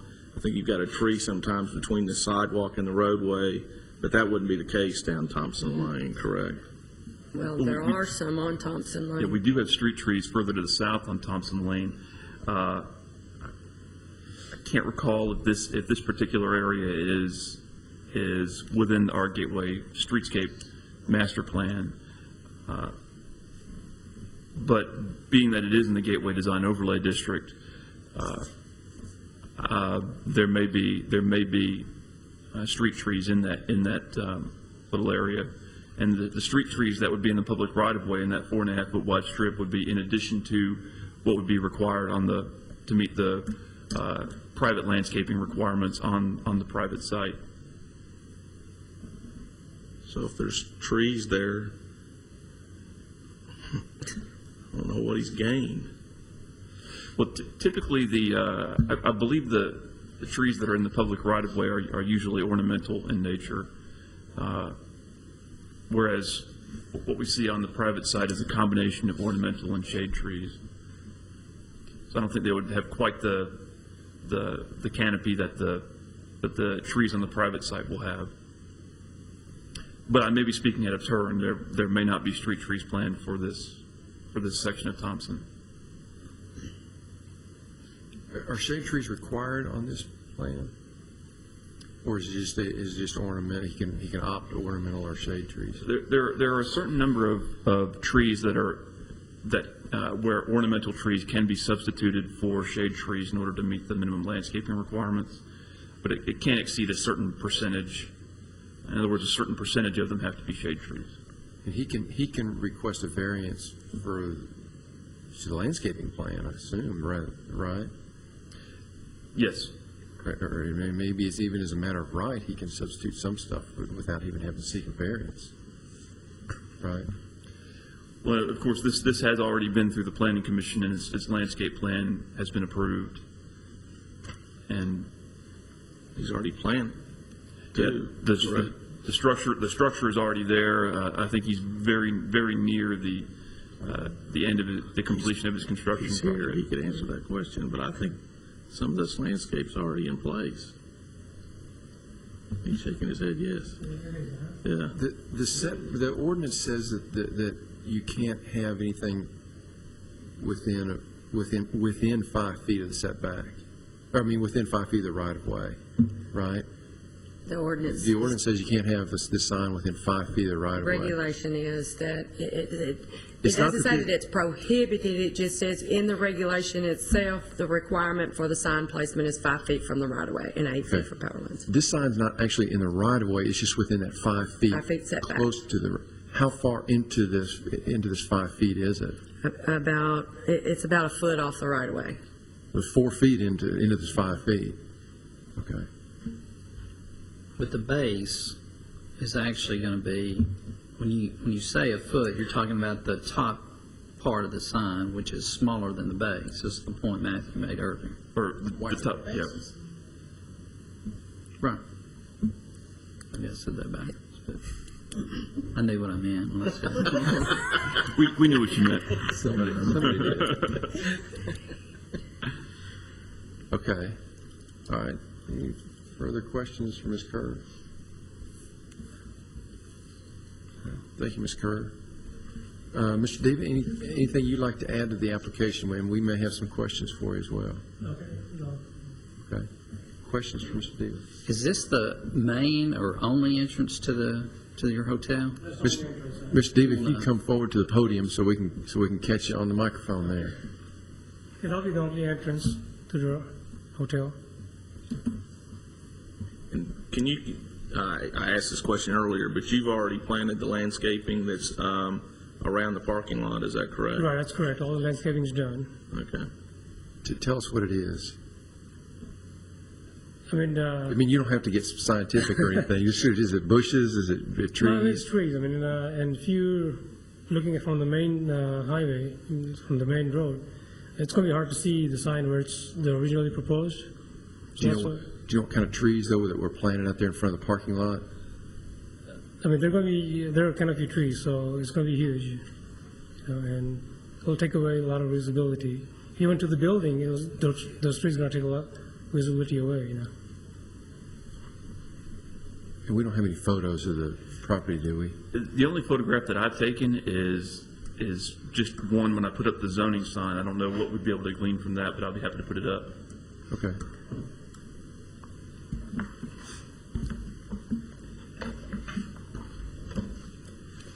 Do you recall whether or not there are already canopy trees on Thompson Lane on your side?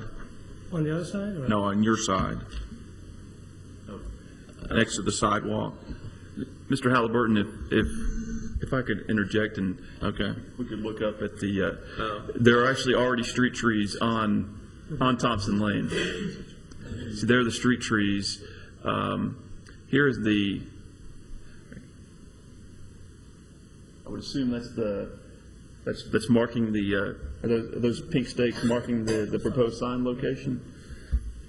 And you can see here's the shrubbery is back around the parking lot, but here's one of his canopy trees, one of the shade trees. But yeah, there are street trees in the grass strip in between the sidewalk and the street. There's going to be several, there's trees right here too on this side right here. And unfortunately, that's the only photograph that I have. There's going to be like some trees right here too, which will take the visibility away for the sign that was proposed back over here. So right by the entrance over here, it's going to be entrance right here. So there's some trees towards the entrance. So there'll be trees between the entrance and the sign, is that what you're saying? Yes, Canopy trees? Well, that didn't sound that doesn't sound like it's going to be good. Even if you put the sign there, that sounds like it's going to be I mean, bad. that sign would be better because it'll be viewed from the road, so close to the road. It's going to be blocked by, you're saying it's going to be blocked by a canopy tree that's between that and Well, I mean- and the entrance. The first tree is not going to be start from until the sign, from the end of the sign, so.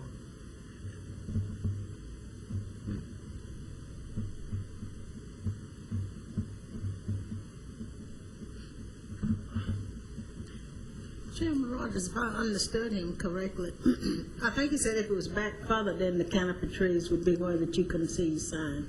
So that's why you wanted it brought out Right. where it is now. Mhm. Is that other tree in line with that tree you can see in the picture?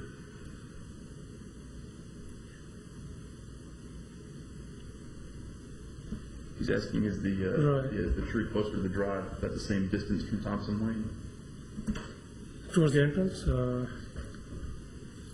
The tree that's over here is about the same distance from the road as this one is right here. yes, right,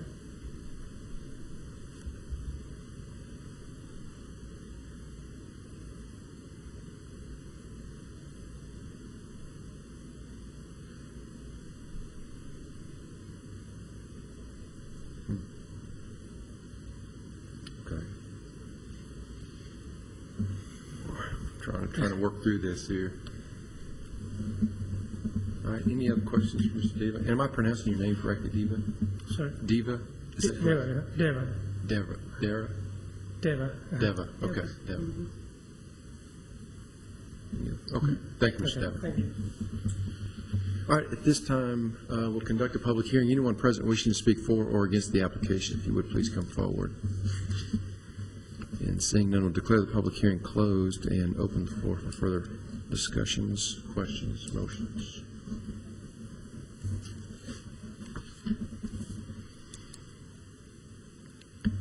I guess I'll start off, Mr. Chairman.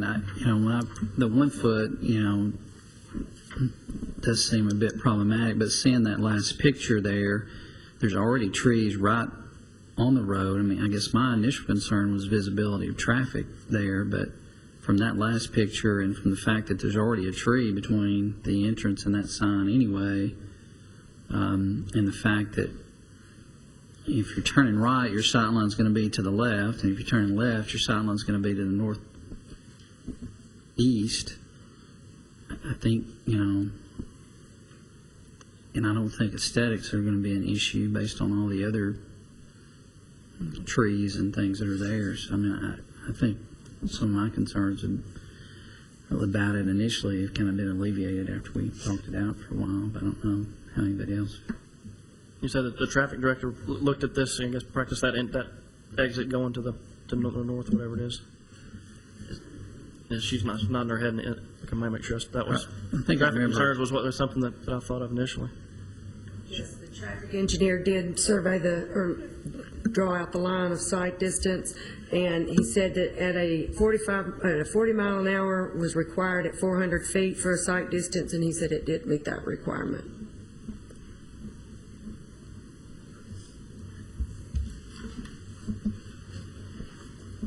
While we're thinking about it, we really need to take this, I think, in two separate motions. We've got a request to place it in or over a public utility drainage easement. That would be the first issue we need to deal with, and then the second issue would be the setback, which requires freestanding wall signs to be set back a minimum of 5 feet. While I'm on that, I personally, I'm fine with the in or over public utility or drainage easement. I do struggle with the putting it that close to the road for a couple of reasons. First of all, it looks like in the location that it's placed and proposed currently, it's going to be blocked by a canopy tree anyway right there. And the second reason, I guess, is I really hesitate to start down the path of putting these signs so close to the road when we have this issue apparently barreling toward us right now with other properties that line Thompson Lane. I just am really, really reluctant to begin this trend of having signs placed so close to the road. I think there are other locations on the property that this sign could be placed that would be suitable and provide good visibility. And also, I'm not sure if we haven't exhausted all the possibilities with the water and sewer department. Maybe they'd be more willing to evaluate other positions inside the easement if this one's off the board.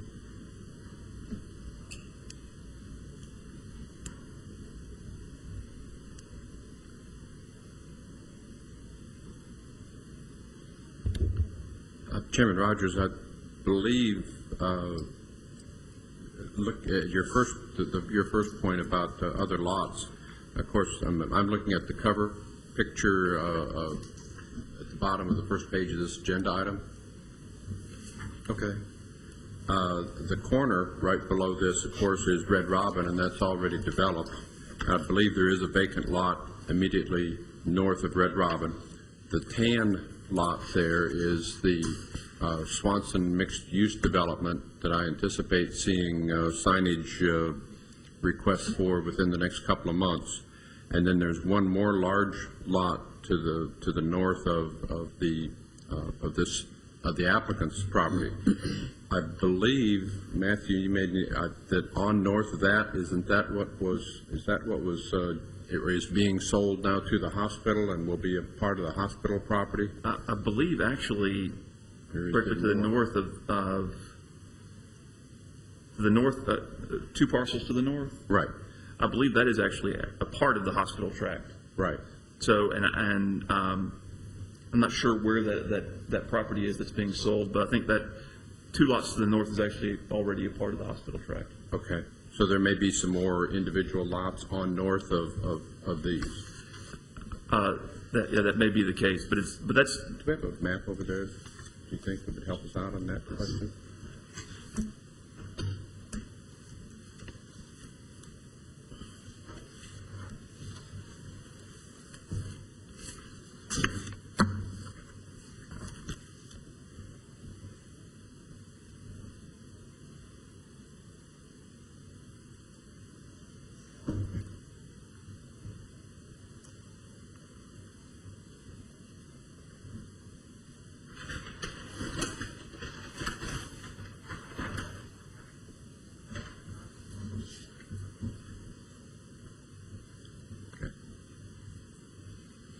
If the board would like, we can certainly get a copy of the zoning map from upstairs, and we can also, if you'd like, if you would like to take a recess, we could get that. We could also get a copy of the landscape plan from upstairs as well, if you'd like to take a look at that.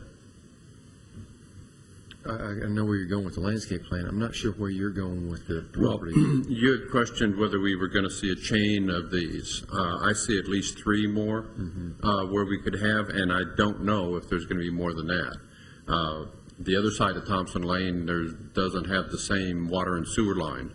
And at some point here, Thompson Lane curves off to the right going north from this. I don't know how far that is, and I don't know if there's going to be, other than these 3 that we see here on this picture, whether there'll be any more or 5 more or 10 more, I just don't know. I can't picture that area. So that's why I thought that perhaps if we had which sometimes we do here in Chambers, there's a map that has a large map that has lots that we would be able to see how many, the extent of the potential problem. Because there's clearly at least 3 more that could have the same similar issue. I mean, for me, that kind of satisfies me that it's going to be a recurring. It may be a recurring problem. I don't know for other board members if they want to see the map to see if 3's enough, or if they want to see if there's more than 3. I'll leave it up to the board. Or the landscape plan. Does anybody want to see the landscape plan? I don't. Yeah, I know where I'm going. I don't think it's necessary. Okay, okay, looks like you're satisfied then with what we have. With public hearing? I think we've done the public, haven't we done, we've done the public hearing. So we're at motions discussion. I'll move, Mr. Chairman, for approval on the part of the application that allows a sign in a public utility or drainage easement. Second. We have a motion and a second. Further discussion on that one? If not, all in favor say aye. Aye. Any opposed? Okay, that portion of the application's been approved. Move on now to the Were there any portion. comments on that, Matthew, that I should have included in my motion that maybe I didn't on that part of it? There was one. There Yeah, there was was one So I guess staff I need comment. maybe to amend my motion to include staff comments. Ever, if we need to revote or. Any objection to amendment of the motion to add that? Okay, then that will be reflected on the minutes that that motion will be subject to staff comments. Okay, I'm sorry. Now we'll consider the variance to section 25 1/4, 26. Mr. Chairman, I'll move for approval of the setback variance, placing the sign as proposed within the 5-foot right-of-way, subject to staff comments.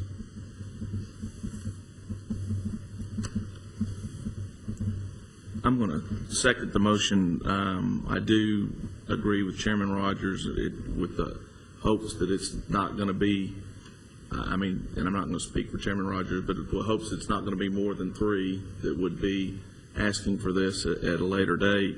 But at the same time, I think we need to try to work with the property owner here with respects to the placement of the sign, and I'm not sure which, in my view, which direction is for the betterment of the property owner. And in his case, he's made application for what he feels like is best, and based upon the agreement with Murfreesboro Water and Sewer, then that's why I would second that motion.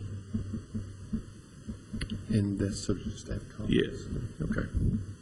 Okay. We have a motion and a second. Further discussion? If not, all in favor say aye. Aye. Any opposed? No. No. Okay. I don't know if I can tell. I voted no. No, okay. So we have a 3-2 vote against that motion. 3-2 against, or that isn't? It was 2 yes and 3 no. Back to do roll call. Yeah, let's do a roll call. Okay. Adam Dodd, Yes. Ken Halliburton, Yes. John Rogers, No. Davis Young, No. and Francis Mosby. No. Okay, so that motion then fails.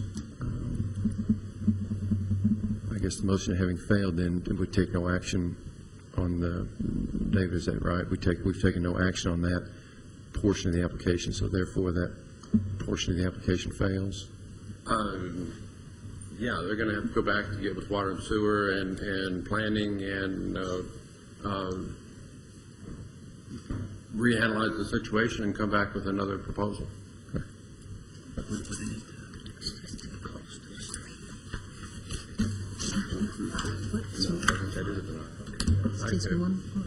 think the failure of the motion to approve it constitutes a denial, and so they'll need to come back with a different proposal. Chairman Rogers, would you give Ms. Kerr, Mr. Ives, and I a moment to consult about something? Sure.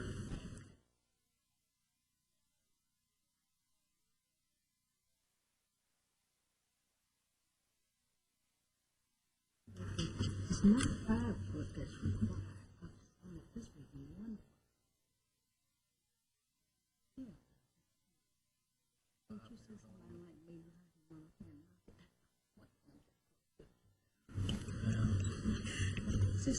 So we have 2 motions for 2 different variances, and the first variance was to place the sign, allow the sign to be placed within the water and sewer easement, and that one was passed. And the second variance request was to place it approximately 1 foot off of the right-of-way, and that request failed. So if the applicants can find a place within the easement that does not infringe upon the 5-foot right-of-way setback, then they can go ahead and get their sign permit application, build their sign. If they come up with another plan that requires, for instance, a 1-foot incursion into the 5-foot setback, then they can come back to BZA and ask you to look at that. But the location as shown on the drawing that's attached with the submission materials, which would put the sign approximately 4 feet into the 5-foot setback, is denied. Are we on the same page?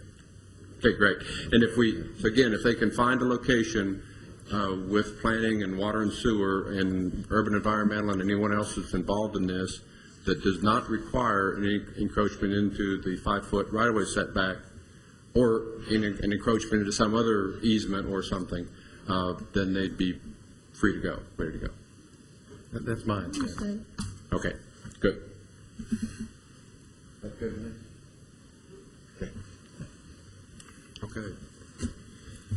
And we will keep going. We have one more application that we need to consider, and that's application S10062 by Ms. Dennis Palmer of Jarvis Awards Signs and Flags Company for Baker Story McDonald, requesting a variance from section 25 1/4 24A22 of the City of Murfreesboro sign ordinance, which prohibits a sign placed in or over a public utility or drainage easement. And this is for property located at 510 North Thompson Lane. Ms. Kerr, if you'd review that for us, please. Thank you, sir.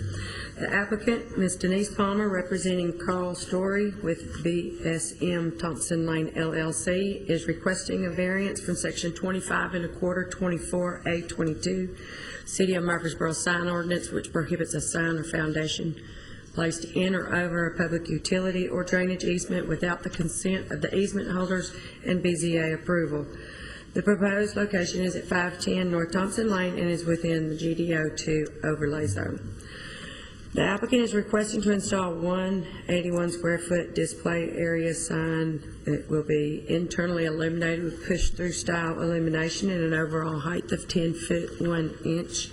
The applicant is requesting permission to install the new sign within a 150-foot TVA transmission line easement.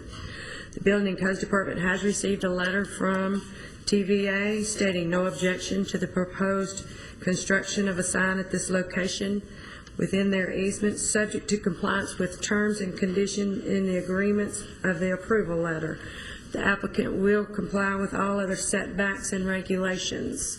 Staff would request that prior to permit, the actual base of the sign has already been installed. They would be required to get a certificate of indemnification for the permit because there was no footing inspection prior to the installation. All right, thank you, Ms. Kerr. Questions for Ms. Kerr? The indemnification would be between who and who? City of Murfreesboro and the owner of the sign. Okay. Since they failed to have the footings inspected, then they are required to indemnify the city in the event that there's that the sign fails, that the foundation fails somehow. They are assuming full responsibility for that. The applicant,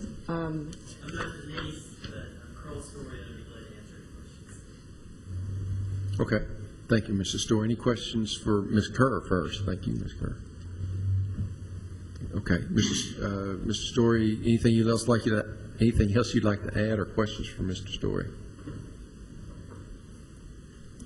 All right, then at this time we'll conduct a public hearing. Anyone present wishing to speak for or against the application, if you would please come forward. And seeing none, we'll declare the public hearing closed and open the floor for further discussions or motion.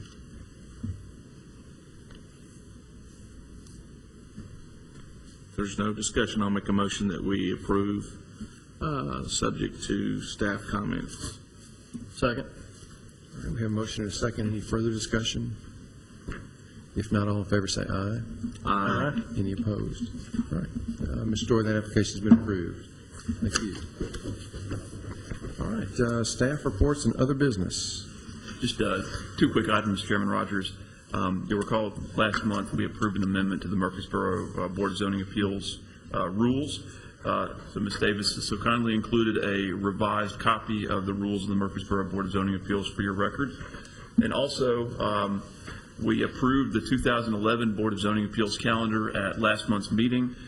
Please discard the one that you got with your meeting agenda last month and replace it with the one that was included in this month's agenda. As you recall, we changed the dates for the month of March 2011. So hang on to that for your records. And I have no other items of business. Nothing further coming before the board, then we're adjourned.